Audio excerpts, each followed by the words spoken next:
Doctor वंदना हरिचंदन अध्यक्ष डुडनू foundation trust. Press meet रखिबार उद्देश्य पंचम वार्षिक उत्सव सहित डुडनूर 19तम जन्मोत्सव पालित करा गुरु केलुचरण महापात्र ओडिसी रिसर्च सेंटर ठारे 26 अगस्त दिन 10:30 तो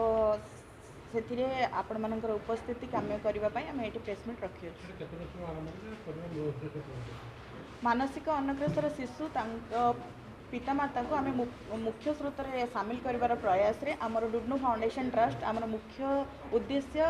डुडनू भली पिला नुहे गोटे डुडनू नुहे गोटे डुडनू को सांगरे आनिबा और परिवार को मुख्य स्रोत रे सामिल करवा किंतु आमे ताकू छाड़ी मध्य समाज अनेक हितकर कार्य एवं आमर जो दरकार अच्छे संस्कृति जमीती कि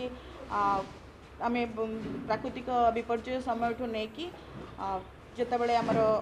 अभाव अनटन लोक मानू नहीं कुष्ठाश्रम ठू नहीं आम जो आम दरकार हुए सामाजिक और स्वेच्छासेवी अनुष्ठान हिसाब से सब जगह पहुँचापी सब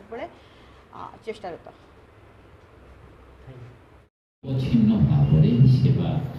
जोगे आसी विभिन्न वर्गर जे कि निधि जो मैंने आवश्यक जो मान पाखे साहाय्य पहुँचार कथा पाखे संस्था साहाय्य पहुँचे और बहुत महत् कार्यक्रम हाथ को निए जबले रक्तदान वृक्षरोपण ठू आरंभ कर सब दिग को छुए ता सहित जो माने समाज में जहाँ विपुल अवदान रही सामग्रिक भाव में विभिन्न क्षेत्र को उल्लेखनीय अवदान देइछंती सेभली किछि प्रतिभा को प्रतिवर्ष सम्मानित करे डुडनू फाउंडेशन ता वार्षिक उत्सव जुलाई प्रतिवर्ष